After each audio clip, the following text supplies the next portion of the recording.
broadcasting from the Unshackled studios in Melbourne. This is WilmsFront, brought to you by the Unshackled.net. Now here's Tim Wilms.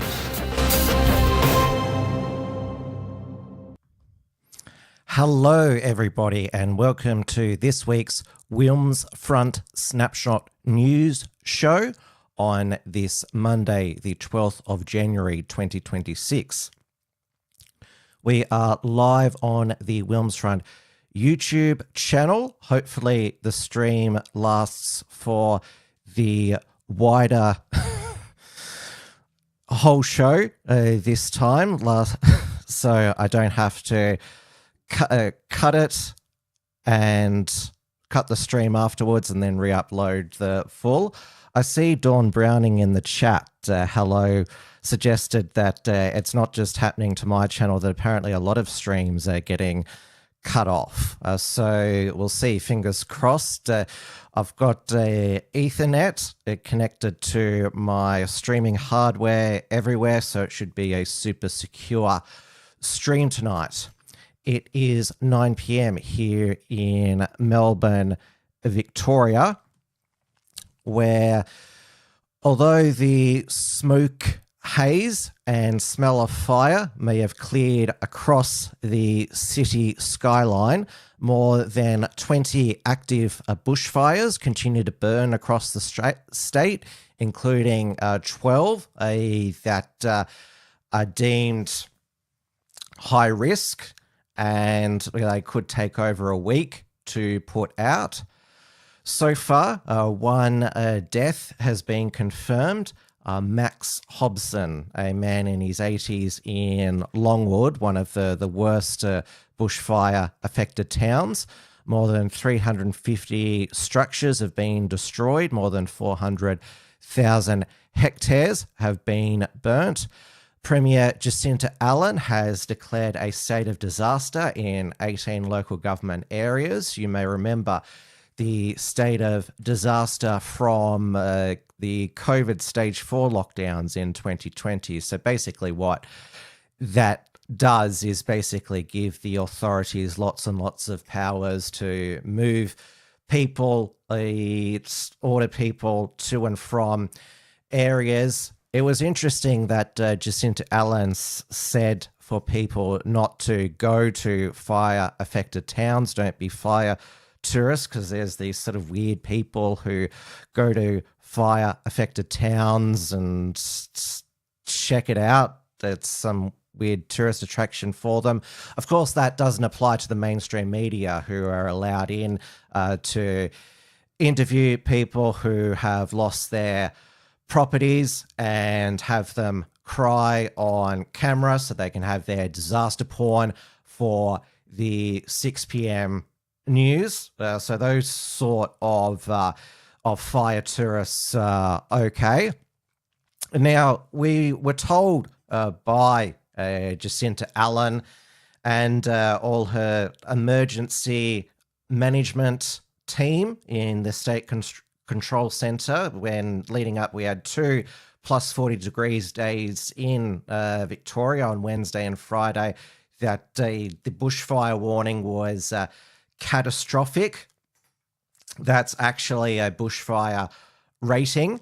And so we had, I think the Deputy Premier, Ben Carroll, said Victoria is one of the most bushfire prone places on the earth. And now it was like they were, well, obviously they would say that they're definitely trying to warn people of the fire danger, and their warnings came to fruition. And now, thankfully, there's just been one death. It's nowhere near as bad as the Black Saturday bushfires in Victoria in 2009, when 173 Victorians perished. So the last major bushfire season that we had, the Black Summer, which was impacted mainly the East Coast, New South Wales, Victoria, and Queensland. Only 33 died. So it's been very lucky. I mean, obviously, destruction of property there's people's homes, their livelihoods. There's been the deaths of hundreds of livestock, most likely lots of cute, cuddly koalas as well. And now I've seen a lot of conspiracy theories about that, claiming that the bushfire path, it goes through the regional areas and towns where the Victorian and federal government want to put renewable transmission lines, wind farms, and solar farms. I heard this same, not the same, but a similar conspiracy theory about the Black Summer bushfires in 2019-20, where it was claimed that the path of the bushfires on the eastern coast just happened to be the path of a planned. It was either a super highway or a super high-speed rail. None of it has been built 6 years later, so I don't put these people that come up with these theories. Like, do they really think that governments are intelligent enough to pull off this type of controlled natural disaster and then build infrastructure in its place? I'm still waiting 6 years later for the super highway or the super rail. Hasn't come. Now, governments, of course, they can mitigate the bushfire risk through backburning and forest management. Of course, the Greenies, they believe that nature shouldn't be touched, even if it does when it becomes a fuel overload that bushfires start on really hot days.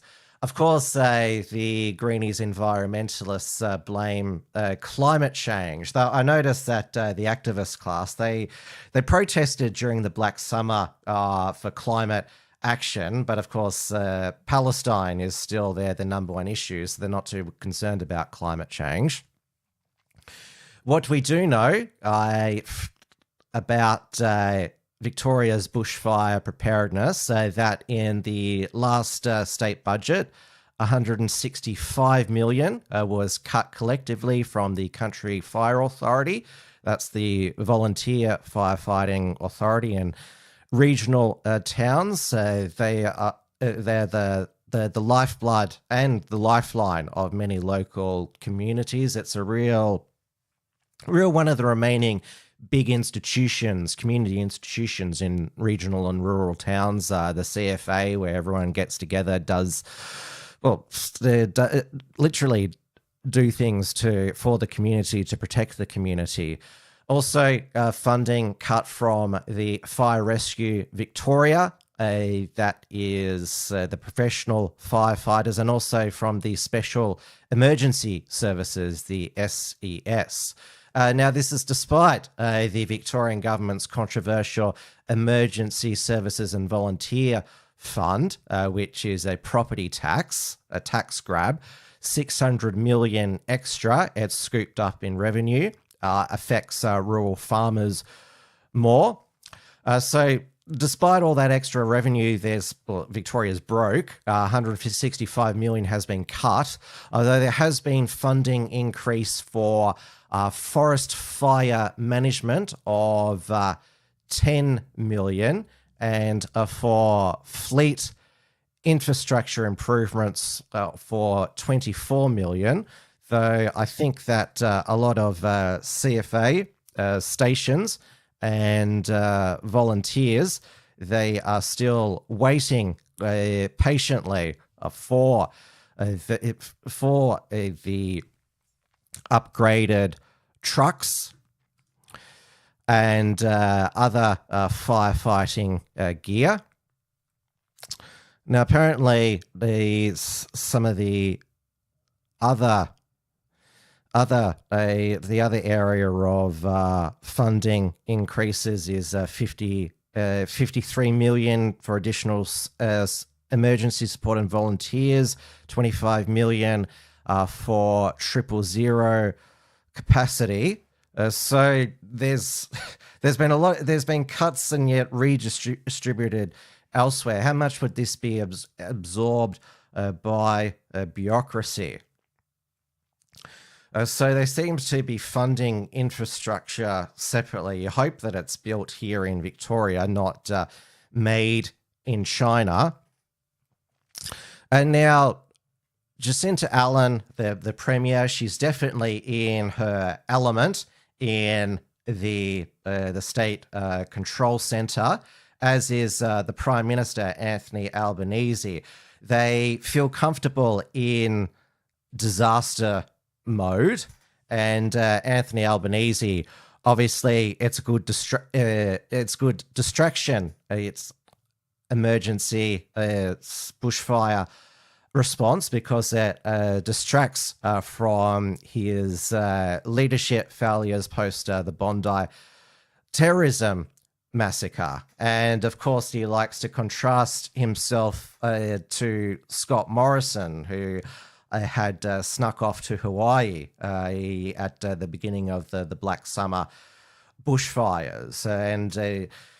And Albo was in Victoria and he said, Victoria, we've got your back. And now up in North Queensland, they were facing a tropical cyclone, which is now being downgraded tropical cyclone Koji. There had been flooding already in North Queensland. Jacinta Allen also likes the fact that a disaster management at a response has taken Jess Wilson out of the media cycle, because disaster relief is it's often bipartisan, so she's been sidelined. She lost another first-term MP today, Upper House MLC for Western Victoria, Joe McCracken, who was ally of Moira Deemings. It's also taken out of the headlines the latest Melbourne summer youth crime wave. So police were assaulted on Mordialloc Beach after rescuing a young person who was in trouble in the water. They were trying to help him once they brought him to the shore, and then they started to be attacked.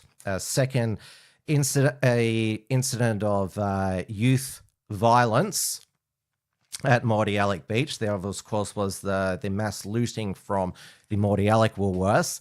There was another brawl at St Kilda Pier. That's where that Norwegian tourist had his arm broken. All the youths who were arrested all got bail. The Norwegian went back home. And does anyone remember that teenager who had been taken on a holiday to the Gold Coast theme parks, this teen criminal, as part of breaking the cycle of reoffending with the National Disability Insurance Scheme? Well, he's now been arrested again, allegedly involved in the robbery and assault of a delivery driver on Christmas Day. So the National Disability Insurance scam fails again. They failed to break the cycle of re-offending. So Jacinta Allen is certainly glad that is off the front page. This is WilmsFront, brought to you by the Unshackled.net. Now, today we had Anthony Albanese. After last week, he, after 25 days, announced not a royal commission into the Bondi terrorist massacre, but a royal commission on anti-Semitism and social cohesion. Now, if you look at the terms of reference, and I should read this in the Danger Dan Anthony Albanese voice. The Albanese Labor government will establish a Royal Commission on Anti-Semitism and Social Cohesion in response to the Bondi terrorist attack. The government has asked former High Court Justice the Hon. Virginia Bell AC to serve as commissioner. Miss Bell has the depths, experience and expertise to conduct her inquiry in such a way that meaningfully examines the impact of anti-Semitism on the daily life of Jewish Australians and works to promote social cohesion. The government has asked Commissioner Bell to report by the end of the year and to ensure this inquiry does not prejudice any further criminal proceedings. I'm not really that good at voices. Does my elbow voice sort of sound a bit like Trump? Let me know in the chat. The Royal Commission will cover 4 key areas as set out in the letters patent. Tackling anti-Semitism by investigating the nature and prevalence of anti-Semitism in institutions and society and its key drivers in Australia, including ideologically and religiously motivated extremism and radicalisation, making recommendations that will assist law enforcement, border control, immigration, security agencies to tackle anti-Semitism, and thorough improvements to guidance and training within law enforcement, border control, immigration, and security agencies to respond to anti-Semitic content. Examining the circumstances surrounding the anti-Semitic Bondi terrorist attack on 14th of December 2023. So the circumstances surrounding the actual Islamist terrorist attack. Islamist doesn't appear at all in the terms of reference. That's number 3. It's right down number 3. The thing that should be the focus of any such royal commission. Making any other recommendations arising out of the inquiry for strengthening social cohesion in Australia and countering the spread of ideologically and religiously motivated extremism in Australia. Religiously motivated extremism. No I word. To ensure this is a truly national royal commission, all state and territories will be asked to join the commission. So New South Wales Premier Chris Minns, he has canned his state royal commission. It's funny he's not criticised for that. I couldn't believe tonight that Caroline Marcus, she was interviewing some Jewish community leader who criticised Chris Minns for his lack of response. And Caroline Marcus was eager to defend Chris Minns for some weird reason. I don't know why these Sky News people just love putting Chris Minns on a pedestal. Dennis Richardson's independent Commonwealth review into Australia's federal law enforcement and intelligence agencies will become part of the commission, and he will support its work with delivery of an interim report by the commission in April. Now, Anthony Albanese, he did a media blitz after announcing the Royal Commission, and his defence was, well, it's only we announced it 25 days after. That's not that long. And also said, we've been thinking about it for a number of weeks, even though he'd instructed all of his MPs to dismiss the need for a Royal Commission, and all of the elbow stands, stooges on X were saying why a Royal Commission wasn't necessary. They look like right idiots now. So he said that he'd been meeting with Jewish leaders and victims and said that he wanted one big announcement rather than it all trickling through. So that's his explanation, his excuse trying to rewrite. So, but it will be a fast Royal Commission. Well, Anthony Albanese hopes to be handed down on the first anniversary of the Bondi Islamist terrorist massacre. So end of 2026, he hopes that'll give him 2027 to have that dealt with before the federal election occurs in 2028. Now, he obviously is pleased that he doesn't have to hide under his desk in Canberra anymore. And I predicted that he would call a royal commission. There should have been a bingo for 25 days. They couldn't have a sports bet thing because then there'd be insider trading on the day, the amount of days when Anthony Albanese would call the Royal Commission. Now, as I've previously said, a Royal Commission into anti-Semitism and social cohesion, that's what it's called, does risk it becoming a sideshow when it should examine the spread of radical Islam in Australia. Are we importing more? Are we importing more? And looking at the security and intelligence failures. And now Chris Minns, he has, the police commissioner, Mel Lanyon, extended the protest ban for another 14 days, obviously in consultation with Chris Minns. That takes it to January 20. We don't know if it'll be extended again. So Australia Day, a March for Australia, will be banned. So the Invasion Day, they'll continue to turn up regardless. We had the pro-Palestine protesters back here in Melbourne yesterday. They'd already gotten over US hands off Venezuela last week.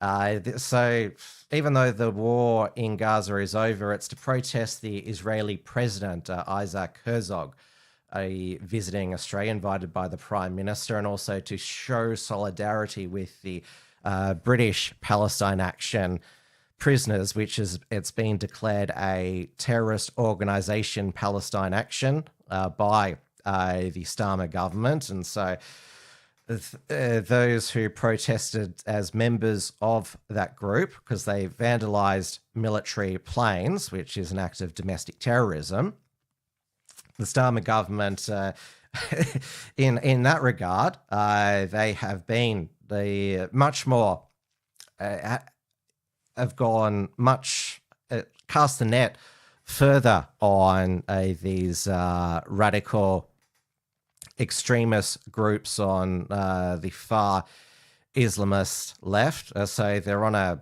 hunger strike, and so there's all these protests in the UK showing solidarity. I mean, of course, I've said that the Whistleblowers, Activists and Community Alliance, WACA, should be declared a terrorist organisation, since a lot of the vandalism of Australian historical statues is published on their Instagram, as was the vandalism of Josh Burns, the arson of his office. So they could do it. They could do a lot more, but the Albanese government, what they have wanted to do, and this was Albanese's announcement today, is announcing it's called the Combating Anti-Semitism, Hate and Extremism Bill 2026. So that will be introduced into the Parliament next week. Parliament's coming back early. And so at the press conference today, and I'll read this in Anthony Albanese's voice, the Prime Minister will write to the Speaker asking for the House of Representatives to sit on Monday, 19th of January, and on Tuesday, 20 January, Senator Pong, that's what Danger Dan calls her. I won't mention the other things that he calls her because that's incredibly crass. As leader of the government in the Senate, will be writing in similar terms to the President. The first order of business will be a condolence motion to remember those who lost their lives and those whose lives were changed forever by the anti-Semitic terrorist attack. Agreement has been reached with the opposition on the wording of the condolence motion. Parliament will then deal with legislation the government began drafting in the immediate aftermath of the attack. It will be introduced to the House on Monday and debated on Tuesday before transmitting to the Senate. The Combating Anti-Semitism, Hate Extremism Bill is a comprehensive package of reforms that create serious offences for hate preachers and leaders seeking to radicalise children, increases the penalty for hate crime offences, ensures that offenders whose crimes were motivated by extremism have that factored into their sentencing, creates a new offence for inciting hatred in order to intimidate or harass, expands on and strengthens the ban on prohibited symbols, makes it easier for the Minister for Home Affairs, Tony Burke, to cancel or refuse a visa for people who want to come here and spread hatred, creates a framework that will enable the Minister for Home Affairs to list organisations as prohibited hate groups. Once an organisation is listed, it will be a criminal offence to be a member, recruit for it, donate and receive funds or support that group in any way. Set up the national gun buybacks to get guns off our street. And these were the selected highlights from Albanese's press conference today, including what he blames for Australia's a fracturing of our social cohesion. Today, can I say that I will write this afternoon to the Speaker of the House of Representatives for Parliament to be recalled next Monday and Tuesday, both the House of Representatives and the Senate. The legislation will then be debated on Tuesday in the House of Representatives. We intend to have that legislation pass the House before question time, which will occur at the normal time at 2 o'clock, and then will be considered by the Senate in the afternoon in order to ensure its passage on that day. The bill is the Combating Anti-Semitism, Hate and Extremism Bill. It's a comprehensive package of reforms which creates serious offences for hate preachers and leaders seeking to radicalise young Australians. It increases the penalties for hate crimes offences. It ensures that offenders whose crimes were motivated by extremism have that factored into their sentencing. It creates a new offence for inciting hatred in order to intimidate or harass. It expands and strengthens the ban on prohibited symbols, and it makes it easier for the Minister for Home Affairs to cancel or refuse a visa for people intent on spreading hatred. And it creates a new framework that will enable the Minister for Home Affairs to list organisations as prohibited hate groups. Once an organisation is listed, it will be a criminal offence to be a member, to recruit for it, to donate or receive funds or support that group in any way. The legislation will also set up the National Guns Buyback Scheme, bringing Australia's world-leading gun laws into the 21st century and getting guns off our streets. As I've said before, there are more guns now in Australia than there were at the time of the Port Arthur massacre. That is not good enough. The terrorists at Bondi Beach had hatred in their minds, but guns in their hands. This law will deal with both, and we do need to deal with both of these issues. The government announced our intention to introduce these laws in the days following the abhorrent Bondi terror attack. And I'm very pleased that in a relatively short period of time, we've been able to draft, consult and develop this vital package of legislation. Let me be clear, once these laws are passed, they will be the toughest hate laws Australia has ever seen. There have been organisations which have played a game for a long time in keeping themselves just below the legal threshold. They were called out last year by Mike Burgess, the Director-General of ASIO, for the real harm that they do to our national security. The two groups that he called out specifically were the Nazis, the National Socialist Network, and Hizb ut-Tahrir. Two groups which, through their spreading of hate, have a direct impact on increased risk in our national security environment, but have kept themselves just below the law for while they have created a pathway for others to engage in violence, have been careful to not explicitly call for it themselves. They've kept themselves just below that threshold. This bill will lower that threshold, and lower that threshold to the extent that we can within the Constitution. We have had enough of organisations that hate Australia playing games with Australian law. What's your judgment on social cohesion in Australia today? How are we holding together as a society? that social cohesion is under pressure globally. There are a range of reasons why that's the case. The device being held in people's hands here is one of them as well. We see an increase of polarisation of views around the world.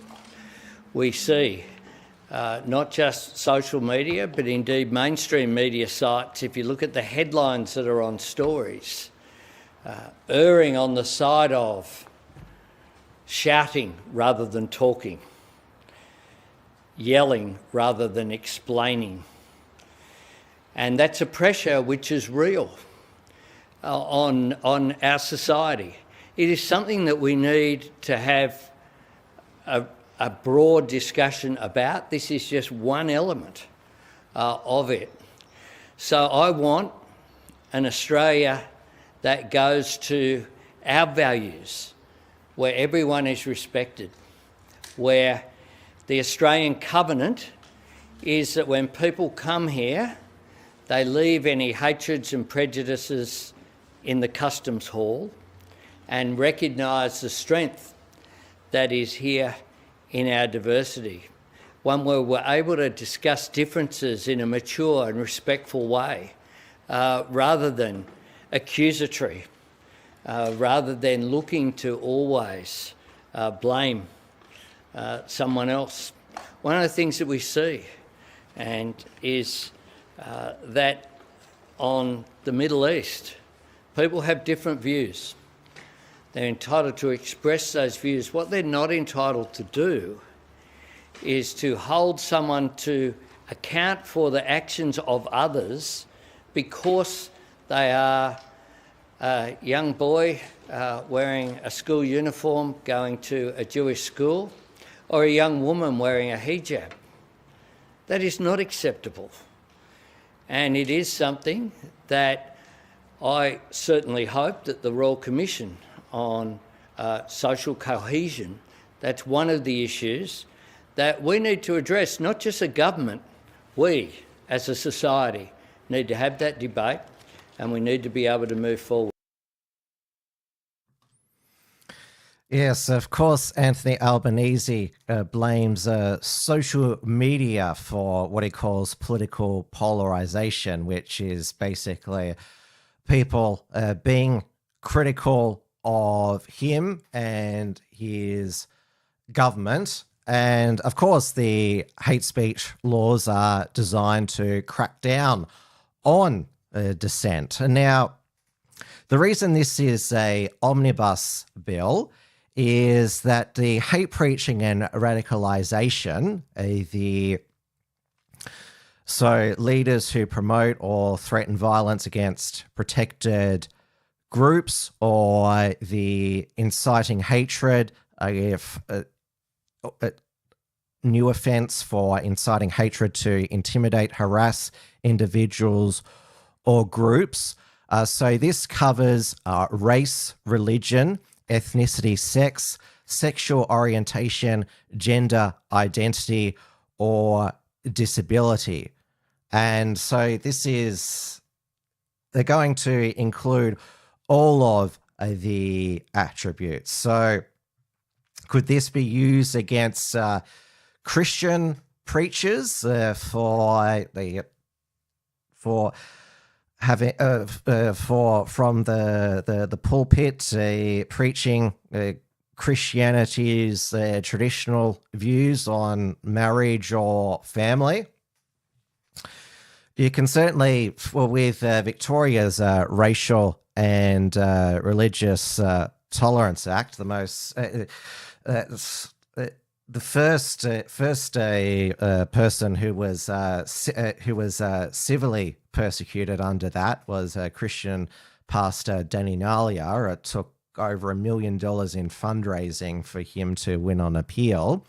And of course, it was used, the criminal provisions against Blair Cottrell, Neil Erickson, and Chris Shortis over their Bendigo mock beheading stunt. And you also heard Tony Burke there talk about banning prescribed organisations. The National Socialist Network, but he uses Hezbollah Tahrir, the Islamist group, for countermeasure as well. Now, Hezbollah Tahrir, they're already planning a High Court challenge. Maybe the National Socialist Network is under Australia's implied freedom to political communication. We had Chris Minns today. Chris Minge, as Danger Dan calls him, or Ho Chi Minhs, as Mark Latham calls him. His latest announcement was that he would allow local governments to shut off the utilities to for illegal hate preaching halls like the one in Bankstown that are operating against council regulations, which again, it shows that if there's a will, there's a way. And now, last night, there was a vigil 4 weeks since the Bondi massacre.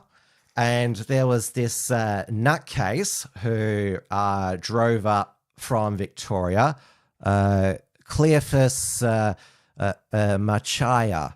So he wore a mock explosive vest and had camouflage gear in his car. Thankfully, it's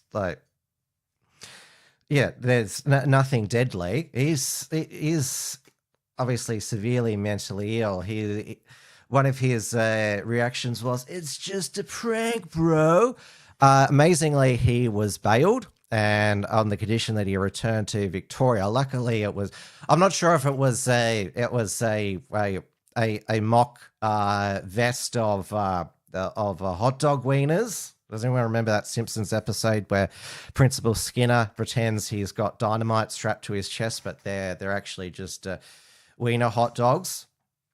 And so now he says it was just a terrible mistake. Shouldn't he be, put in a mental institution? And again, doesn't that show a security failure? I mean, they had no idea that he was there. He was asking people afterwards, "Is this where the Bondi vigil was?" Now, the Labor governments they now get to condemn Islamophobia again, since there was a suspected hate assault against a Dandenong imam, Ismet Perdik of the Bosnian Herzegovina Islamic Society. So Dandenong is a suburb in the southeast of Melbourne. So he and his wife were rammed off the road and subjected to verbal abuse. So 3 people were, this occurred on Saturday night, 3 people were arrested on Sunday, including Brendan Nichols, 23, from Cranbourne North.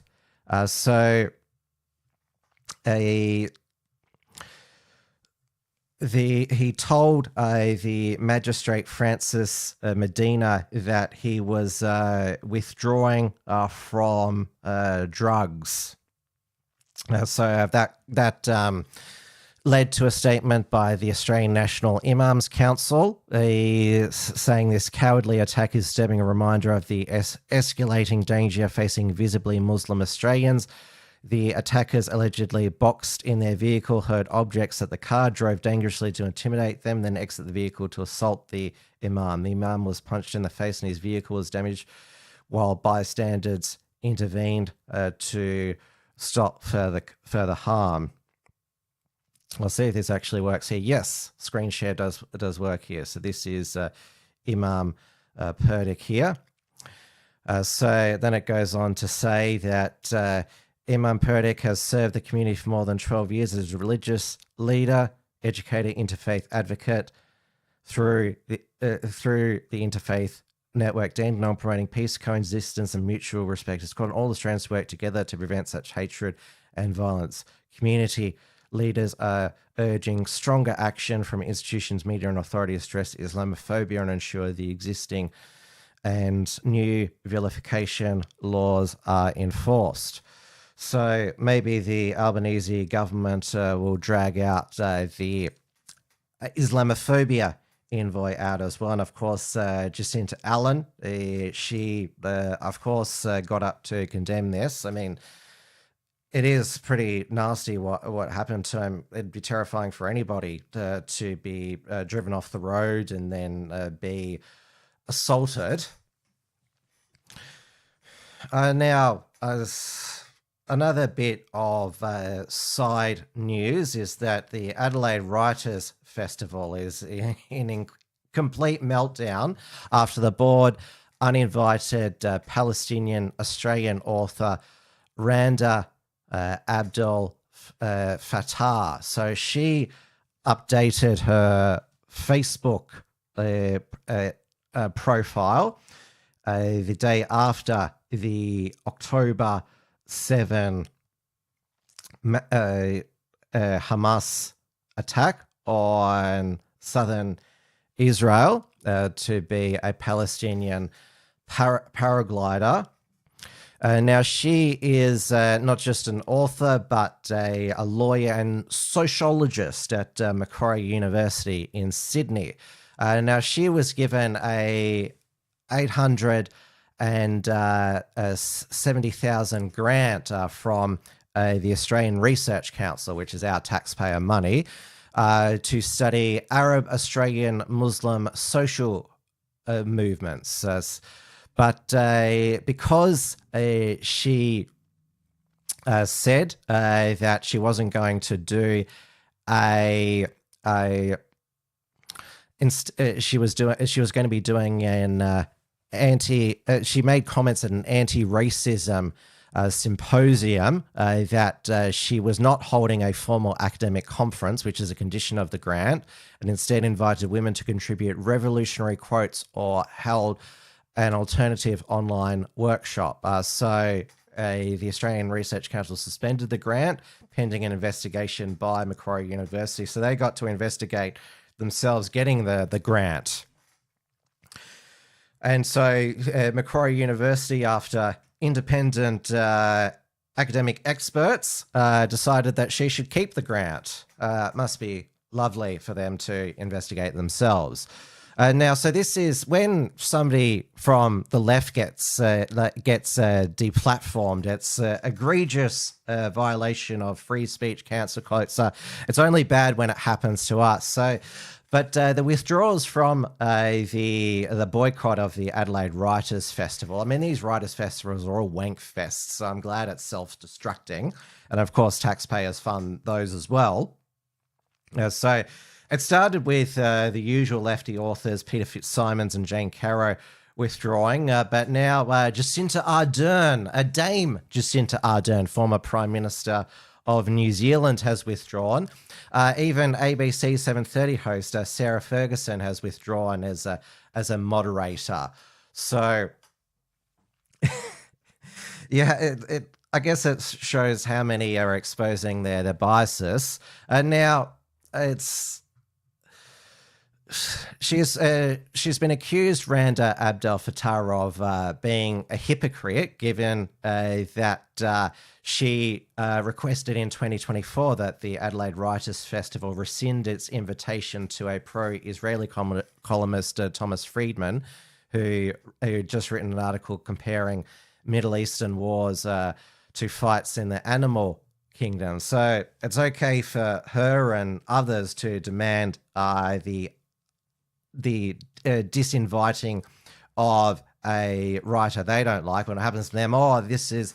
They're only concerned about when it happens to them. I'm trying to think of have Harry Richardson and Dr. Frank Salter been invited to the Adelaide Writers Festival to speak on their book Anglophobia, which is it's obviously part of the British Australian community library. Have they been invited?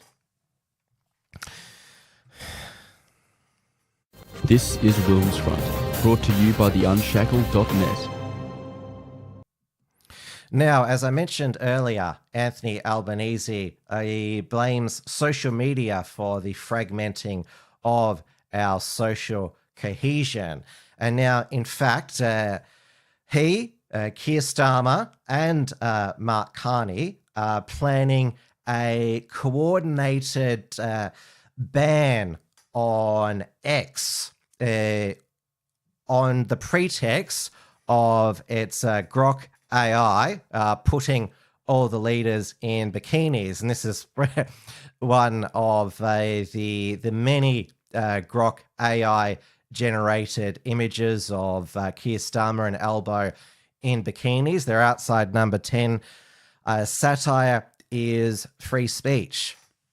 Mocking our leaders, it's a democratic free speech right. We are in the Commonwealth. We're even allowed to call King Charles a fool. In fact, David Icke, he's never been prosecuted for claiming the royal families are reptilians. Like in constitutional monarchies like Thailand, if you criticize their king, you can go to jail for a long time. So we have though our political leaders, Anthony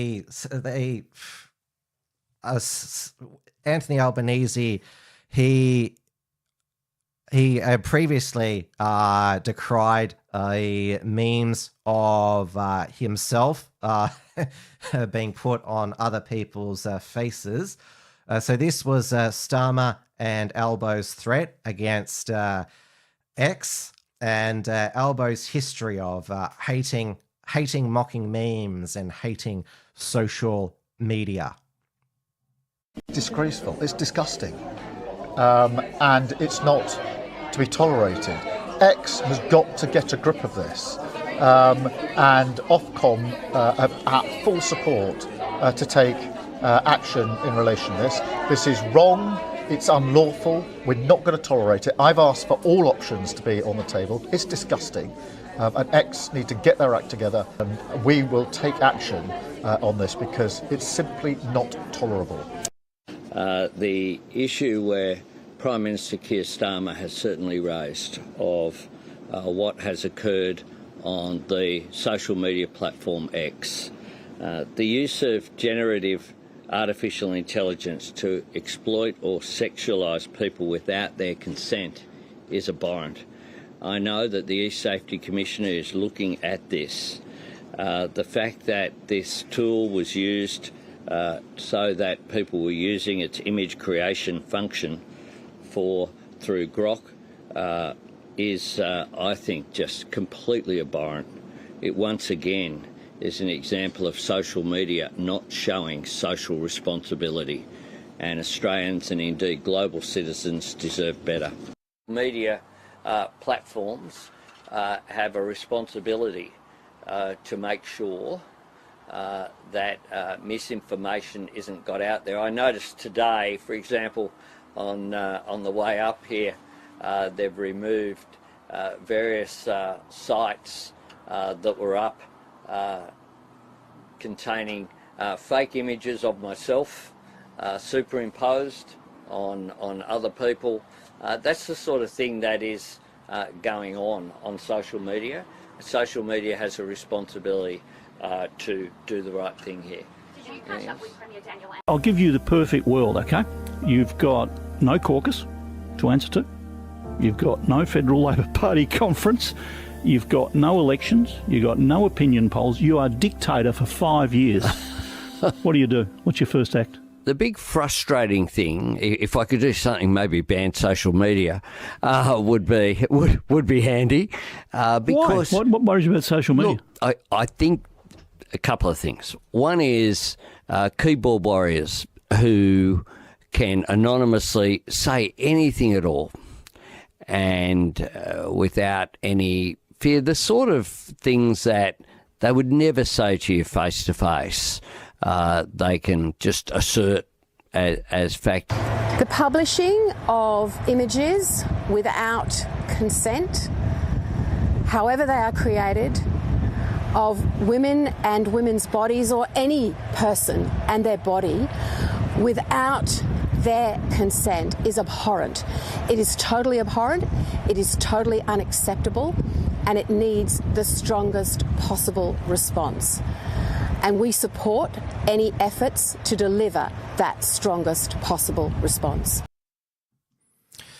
So if X is banned throughout the British Commonwealth, it'll be bipartisan with Susan Lay's support. Now, somebody would have to be sick in the head to believe that images of Keir Starmer and Albanese are sexualized images. They are clearly aimed to mock. Obviously, this is one of the more flattering ones. There's others that have been done of Starmer and Albo as much hairier and fatter.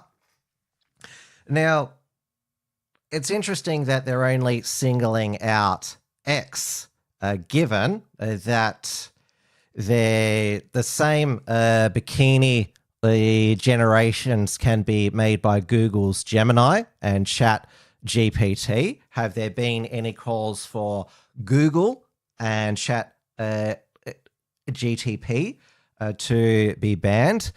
Elon Musk, he is correct in his analysis. The reason why Mark Carney, Albo and Starmer are considering an X ban is because they're just using Grok as a pretext because they don't like that X is now full of free speech and critical of them. They loved it when it was a leftist echo chamber. So this gives them a pretext. Starmer says he is looking at Ofcom. He's going to rely on a report from Ofcom to decide whether he bans X or not.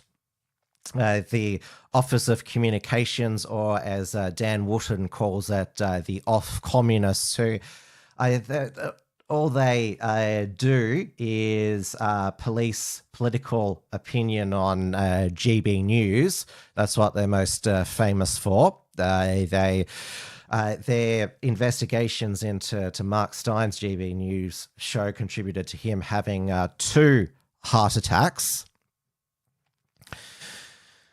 And we saw the last year when the government of Nepal banned social media.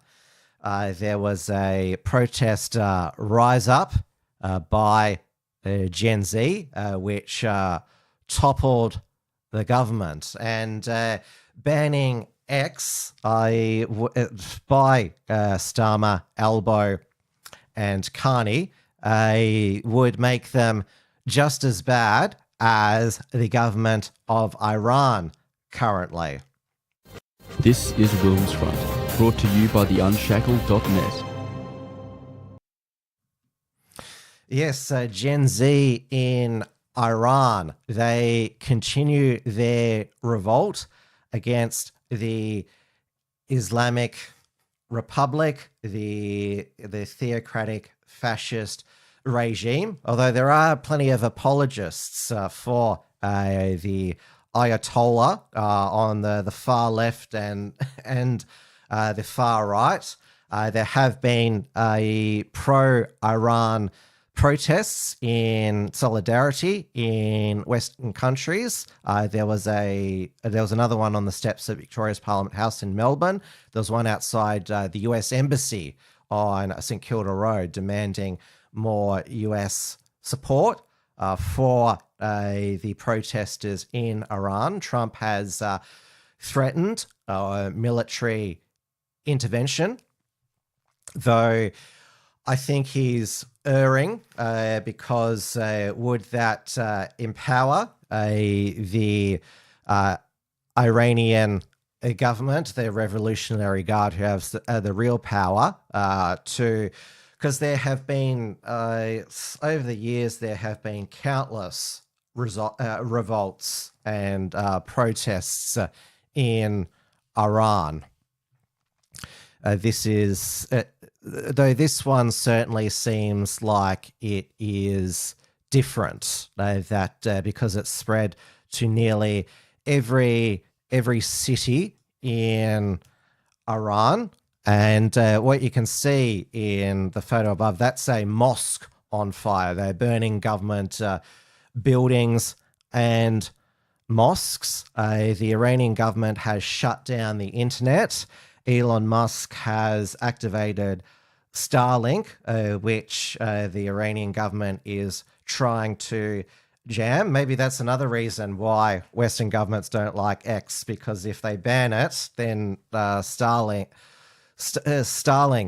can be activated to get around it. There was also the last major mass protests in Iran was after the death of Mahsa Amini, who was arrested by the country's morality police for not wearing a hijab properly.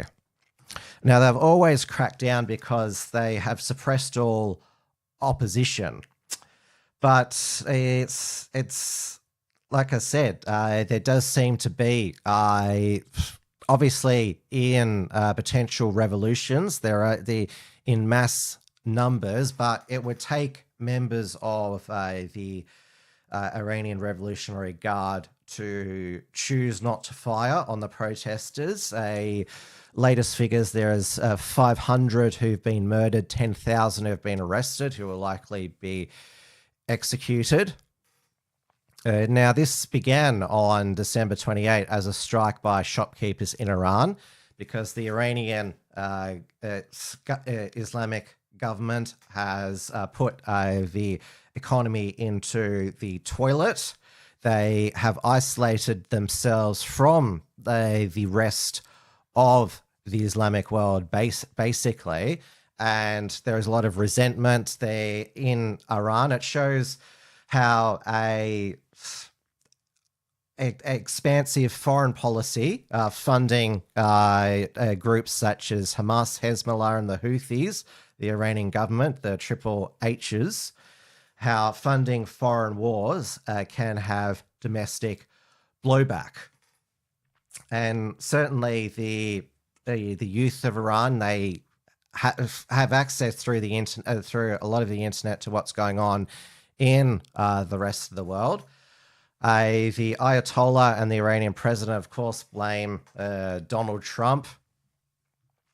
The Crown Prince, Reza Pahlavi, the rightful Shah of Iran, is posting in Persian messages of support to the protesters. He, of course, has lived most of his life, his adult life, in exile in the United States. He's done a few interviews on Fox News. He's ready to return. The BBC, they were very slow in their reporting. Of course, the BBC back in 1978, 1979 were a huge supporter of the Iranian Revolution against the last Tsar, and glorified Ayatollah Khomeini. So the current Ayatollah is Khomeini. So there's Khomeini and Khomeini. And the original Ayatollah Khomeini, who died in 1989, there was a willingness of Western media and intellectuals to paint him as a moderate liberator, even though he was an Islamist, but he also used them as useful idiots. He presented a moderate image in France, where he was given asylum, while he was promising an Islamic revolution in Iran. So the BBC has always been the Ayatollah network.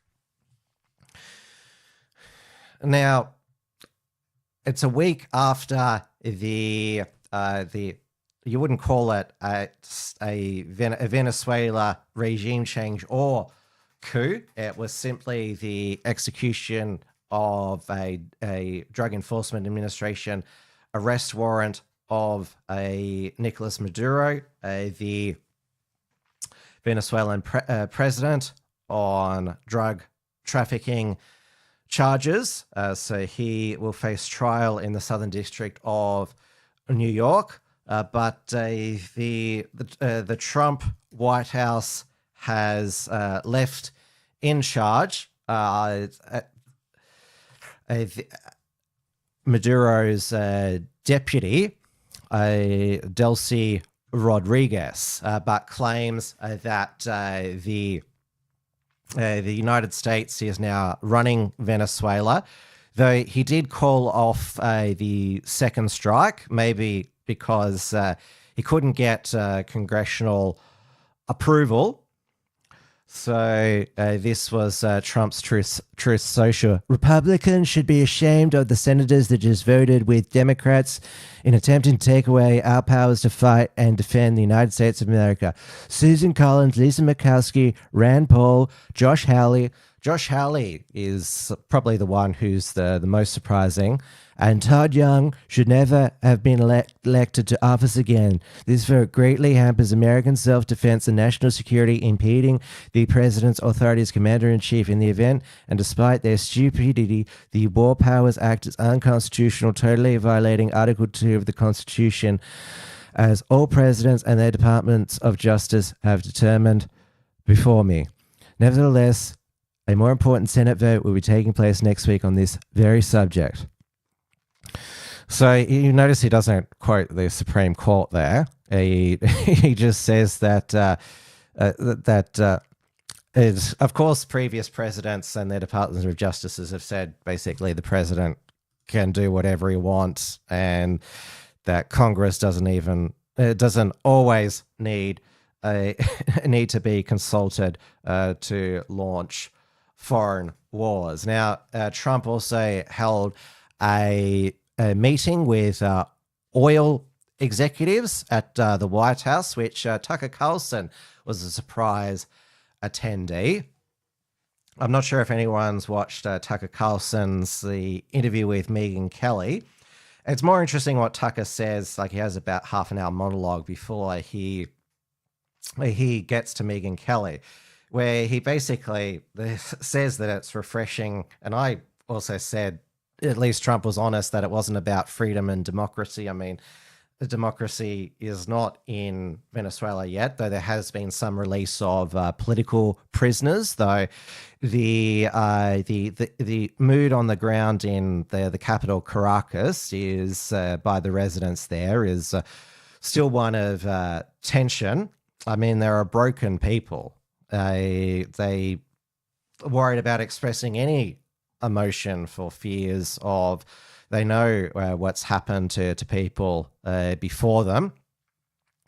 And obviously they have to line up for groceries and other essentials. That's how much socialism has destroyed that country, despite it having the most oil reserves in the world. The United States has seized 5 more oil tankers, and also it has cut off a Venezuelan oil to Cuba, which threatens Cuba's energy. In fact, rolling blackouts, they're regular in Cuba. Obviously, sanctions, they have a lot to do, contribute to the economic failures in places like Cuba, Venezuela, Iran, and North Korea, but it's their own government's awful policies. But what is certainly worth noting is that Mexico, its president Claudia Sheinbaum, is sending Mexican oil to Cuba, basically having a bailout. Now, Trump has threatened military strikes in Mexico against the drug cartels. Claudia Sheinbaum, she is, of course, a socialist, a feminist. So she has insane levels of popularity for some reason. That also has to do with she's been rallying the nation against Donald Trump. And also, Donald Trump, he has a not ruled out military action to annex Greenland. Now, of course, Greenland, the United States can build military bases on it already. It's part of Denmark, which is part of NATO. So it would be very unlikely there would be Russian and Chinese bases or incursions there like there was in Venezuela. This is WilmsFront, brought to you by the Unshackled.net.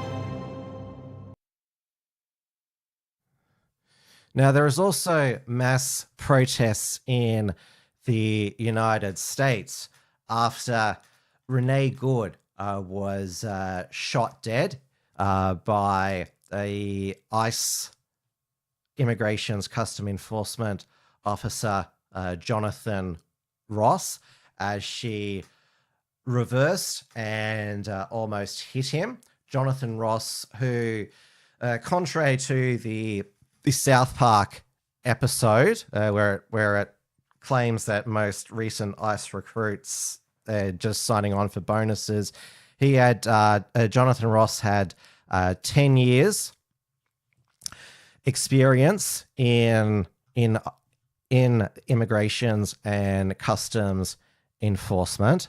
He was a veteran of the Iraq War, and he had previously worked for the Border Patrol, and was also a member of the Indiana National Guard.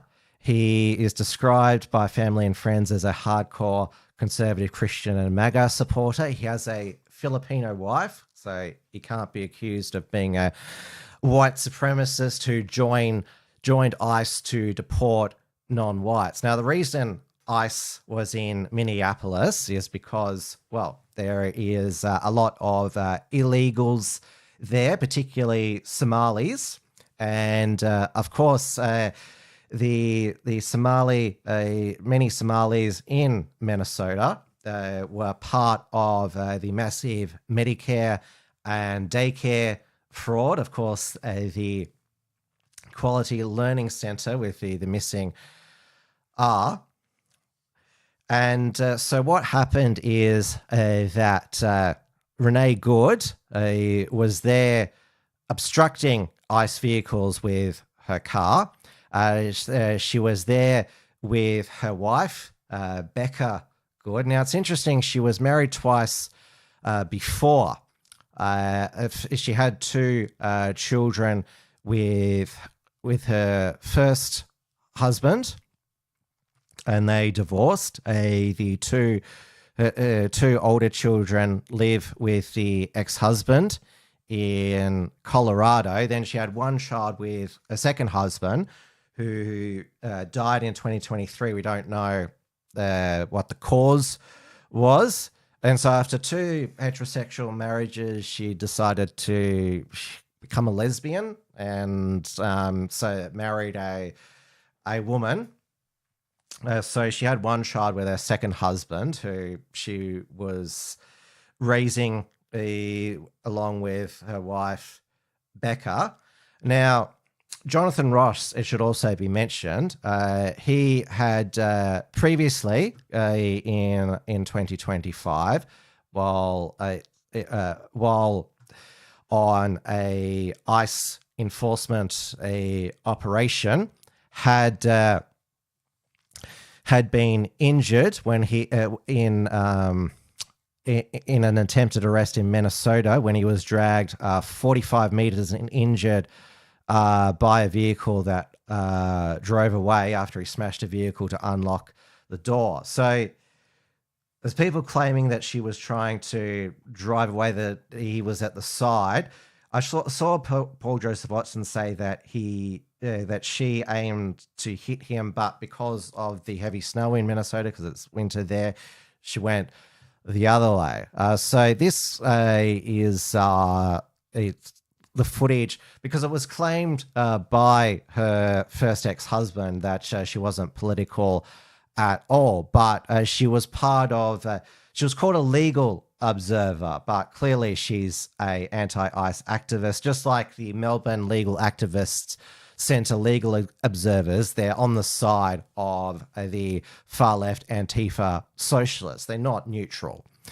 And so this is what went down in the final moment of Renee Good's life, and also the inflammatory comments from the embattled governor of Minnesota, Tim Walz.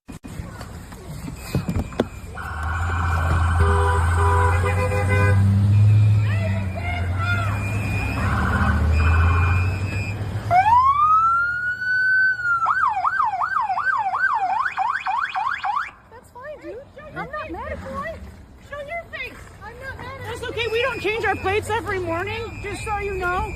It'll be the same plate when you come talk to us later. That's fine. U.S. citizen, former fucking veteran. You want to come at us? You want to come at us? I say go get yourself some lunch, big boy. Go ahead. Out of the car. Get out of the fucking car. Get out of the car. Whoa!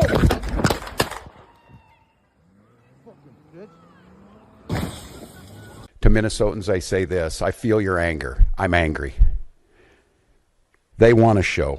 We can't give it to them. We cannot. If you protest and express your First Amendment rights, please do so peacefully, as you always do. We can't give them what they want. The hearts and minds of the people in this state are on our side. To Americans, I ask you this: please stand with Minneapolis. To Minnesotans, know that our administration is going to stop at nothing to seek accountability and justice. The State Bureau of Criminal Apprehension are working on the investigation. We have activated the State Emergency Operations Center.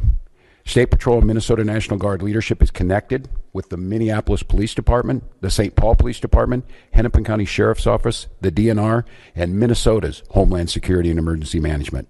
We have activated dozens of members of the State Patrol's mobile response team. And from here on, I have a very simple message.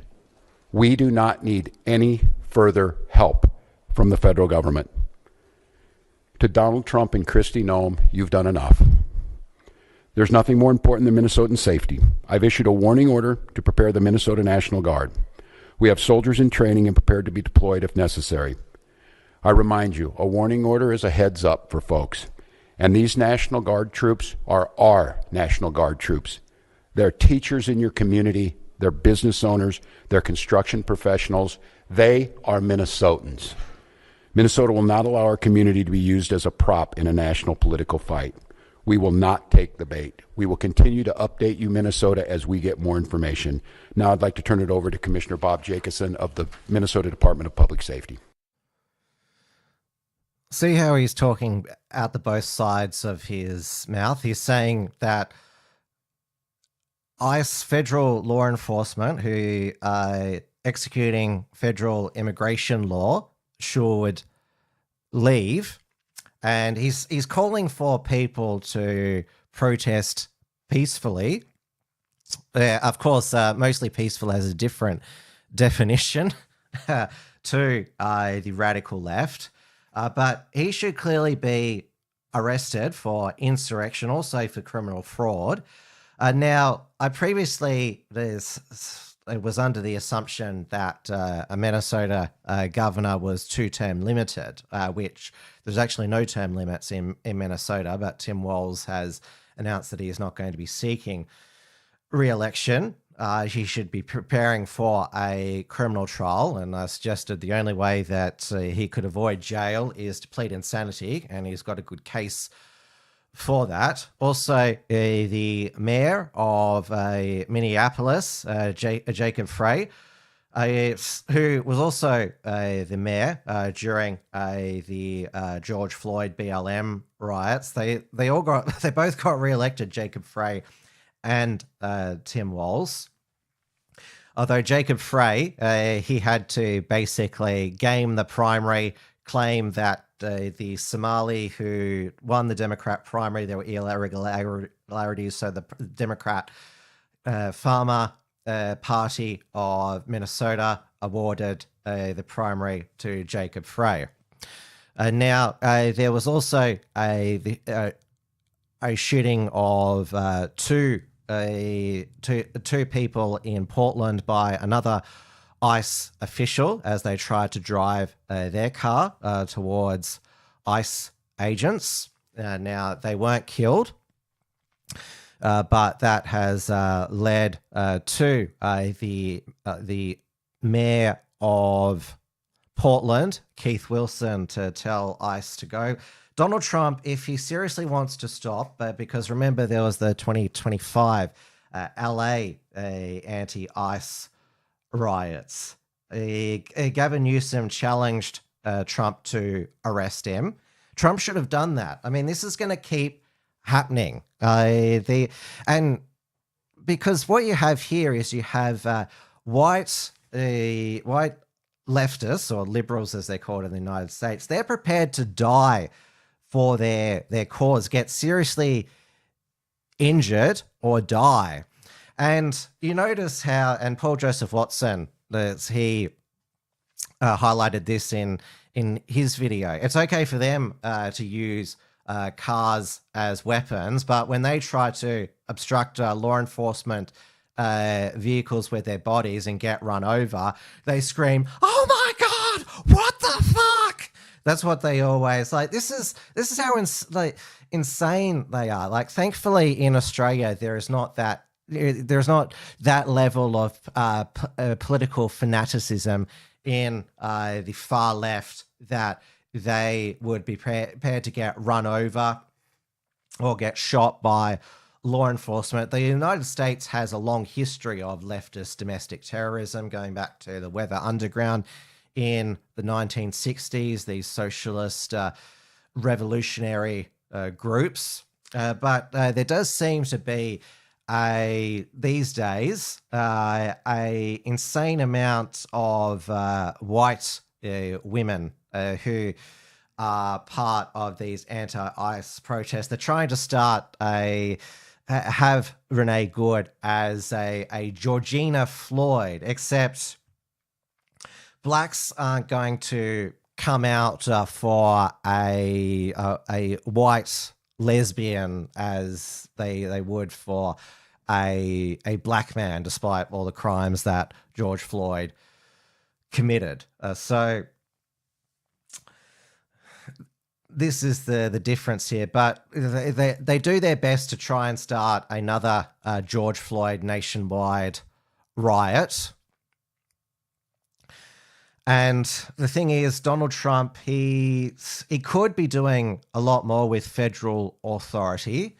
Trump can federalize the National Guard and arrest governors who refuse to. That's what happened on Designated Survivor when Kiefer Sutherland's character arrested the governor of Michigan for refusing to federalize the National Guard. So that's happened in fiction. There is a lot of, I saw Matt Walsh ponder whether the United States could enter a new civil war. And of course, there's been a lot of predictive Hollywood programming about an American civil war. The latest is One Battle After Another, which just swept up at the Golden Globes, where there was many actors making wearing. Who was it? Mark Ruffalo wearing a pin for Renee Good. So there was, of course, the usual virtue signaling there. There was also this didn't get nearly enough attention. There was a Iranian protest vehicle that drove through a pro-Iranian protest crowd in LA, California. It had written, "US don't don't repeat 1953, which was the CIA-backed Iranian coup against the democratically elected prime minister of Iran, except democracy is a joke in Iran at the moment. The president of Iran, obviously, it can only be there's a fake election. They have to be an Islamist to be on the ballot. It's the Ayatollah, the mullahs, the revolutionary guard that have the real power. The president and the parliament can't really do much. But yes, that didn't nearly get enough attention, that vehicle attack. So we shall see whether the far left can keep up this momentum. But certainly the radical far left, they are enabled by the Democrat governors and mayors. I mean, Trump, he hasn't done hardly enough of what he could to restore domestic order and arrest left-wing terrorists and arrest the politicians who've been facilitating and inciting them.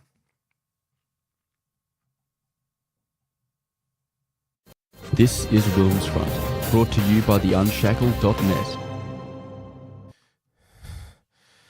All right, that brings us to the end of another WilmsFront Snapshot news program, and the stream is still active. I can still see myself on the YouTube stream here, and everyone in the chat. I've made it to the end of the show. Now we are halfway through the nomination lists for the annual Unshackler Awards. So again, I'll do this screen share. It's something that I made in my new streaming software, which I'm quite chuffed about. So we have published so far the Australian Regressive of the Year Award, the Australian Unshackler of the Year Award, the International Unshackler of the Year Award, the Cuck of the Year Award, the Cis White Male of the Year Award, the Triggered Feminist of the Year Award, that was just published tonight. We've still got the Culture Warrior of the Year, and the Degenerate of the Year, and the International Media Personality of the Year, and the Fake News Media of the Year. So the winners are announced on Australia Day by a senior editor, Damien Ferry. They've always been popular, and there's been lots of debate about the list of nominees and who deserves to win. So please get voting. I'll put the link into the live chat. So please head over and get voting.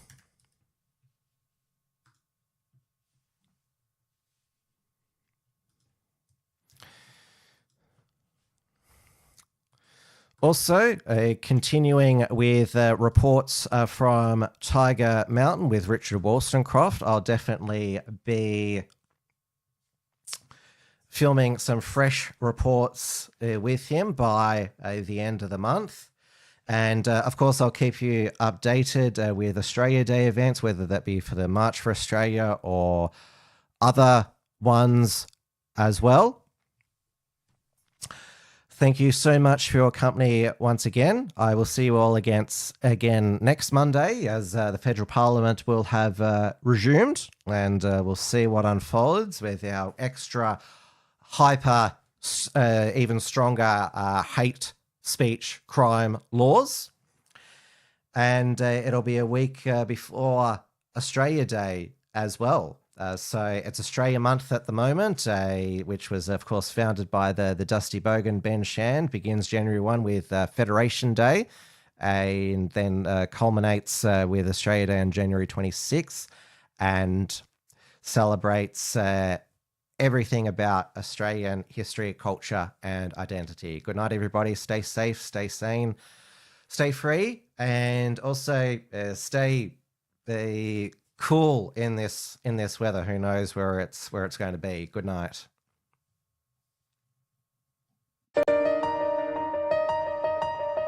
Thanks for tuning in to WilmsFront.